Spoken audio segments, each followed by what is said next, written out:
r/ask Reddit. What was ruined because too many people started doing it? I live in an apartment complex right next to a university. I'm originally from a more rural area where we frequently had bonfires. My apartment complex has a little fire pit, so I bought some firewood for a taste of home. Every few weeks, I had a few people over and we had a small fire. It was cool.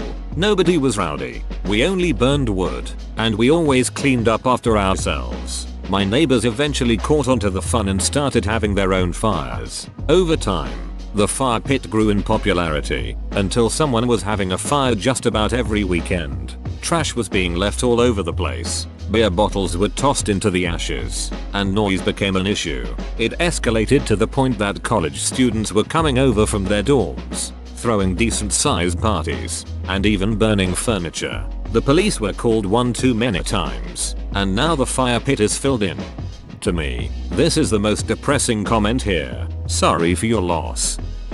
When I was at school, the shop across the road from the bus stop I got off of to go home had a small hot food section. Things like sausage rolls, pasties and burgers all cooked that day. By the time I got off the bus, they gave this stuff away for free as it was deemed past its best. For months I went in, had a nice chat with the staff and got something if there was something left. This was until my brother saw me eating a sausage roll and I told him, do not under any circumstances tell people about this. Well, 1 week later they had to stop doing it as my brother had told ducking everyone, and 30 people a day charged into this tiny shop begging for free stuff. Edit. Just to clarify, my brother is an a-hole but not overly malicious. Certainly no more so that I am to him. Is your brother stupid or did he want to sabotage you? This one little neighborhood restaurant my wife and I used to like to go to, it had great food, great service, and a quaint, relaxing ambience. Then it appeared on diners, drive-ins, and dives with Guy Fieri, and now the place is always busy and the service sucks and the food isn't as good anymore.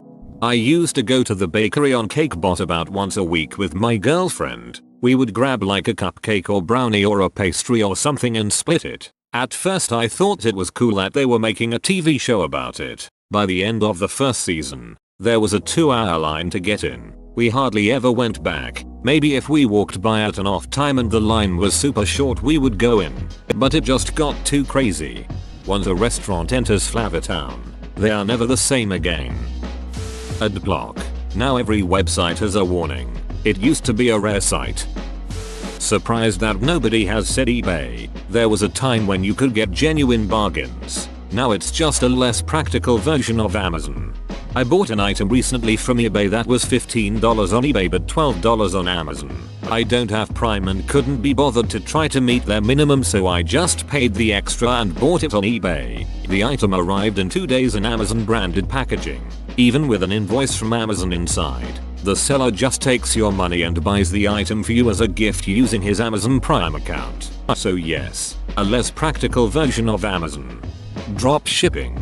Completely fine for some vendors, but not for others. Amazon will ban his Prime account if they find out he's using it commercially. I had something similar happen once, but the other way around. I bought one of those beds in a tube on Amazon.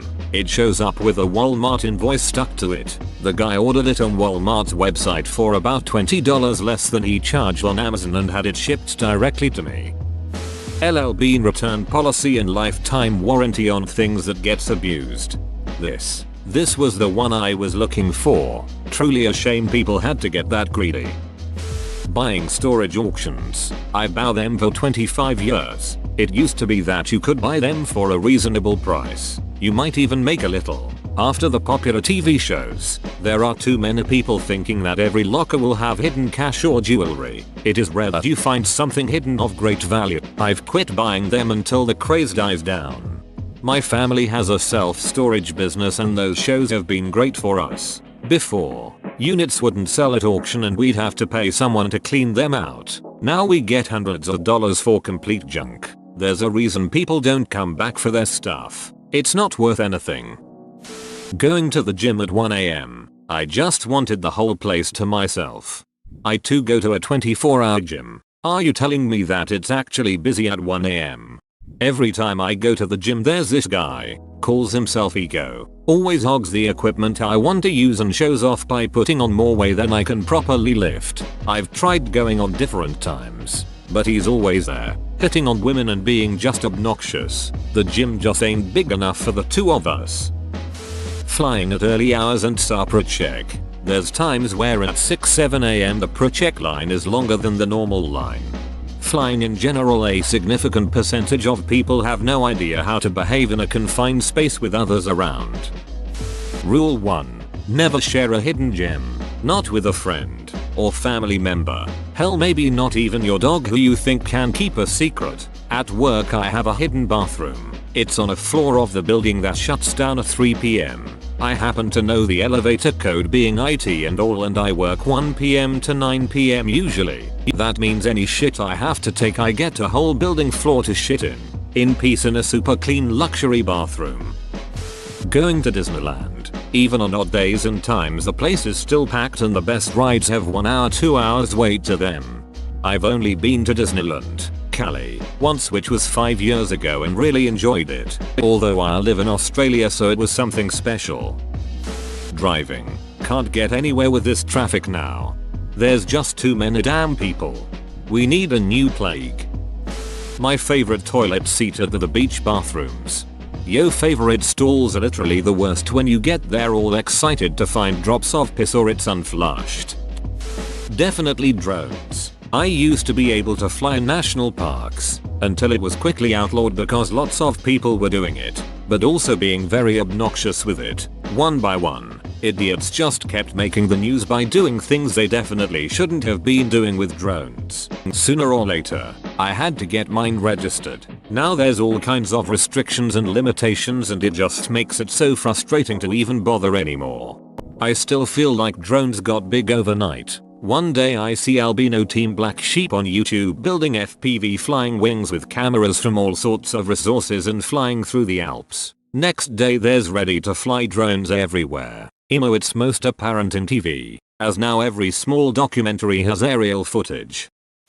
GPU marketing. The boom of cryptocurrencies ruined it so much that every online shop has been out of stock for several months, raising the price of graphic cards by a lot. I was trying to build a PC 3 months ago and they were so overpriced that I had to spend at least €300 more. Fidget spinners. I am a teacher and instantly realized there were a few kids I knew that would benefit from a toy like that in class and everyday life. Then everyone else who they weren't designed for, starting making them a trend that completely blew up. Meaning that one kid I knew who did have one and used it as a coping mechanism got beaten up and it's stolen. He saw another kid had one and went up to him saying they have the same toy and are friends. Other kid was a a-hole and beat him up because he didn't want to be seen with a boy on the spectrum. Like all trends, when they end, anyone left who would have loved and benefited from it are now behind with the times and cue derogatory terms. It's a shame. Shopping at thrift stores. I grew up poor so pretty much all of my clothes came from the thrift store. I still liked shopping there. When I was in high school we were better off. There was one on the walk from the train to my house that I went to pretty much every other day after school. The prices never changed much and I got some of my favorite sweaters from there, like this one that I call Frenchman and this awesome Halloween sweater. Around my senior of high school I started noticing hipsters coming in with lists of things to buy. These guys would come to thrift stores with items they wanted for their boutique shops where they would sell them as vintage for a huge markup. After that started becoming huge, the prices got higher and higher. These people ruin thrift stores by making them start jacking up their prices, and I hate that it happened because I loved shopping there. There is a store like that here. All they do is buy vintage stuff from thrift stores that resell for absurd amounts. The crazy thing is, people buy this shit for these absurd prices. Thrift stores are also fantastic for theater people. I work as a technician and when we go through budgeting for everything, lights, sound, scenic, props, costumes usually get a relatively short stick. Places like Savers are awesome because you can get tons of assorted things, and if they aren't quite right we can chop them up and repurpose them for real cheap. Stargazing. We went to the middle of nowhere, Utah, with no light pollution. Recommended by my uncle for stargazing. We get there and across the street from the national park is a strip mall with a brightly lit parking lot and a giant neon sign welcoming the annual stargazing convention. So much for zero light pollution. Retail Me Not and other coupon sites used to be a surefire way to save money while shopping.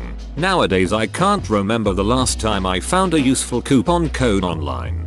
You mean you don't want a promo code for a free box of Argyle sweaters that only fit iguanas when you make a purchase of at least $500? That's if you actually find coupon codes. They're all just a list of the site's sales. Good 80s and 90s music you've been listening forever and all of a sudden the song has been made a meme and now everyone thinks you like the song because it's in a meme. Controversial opinion.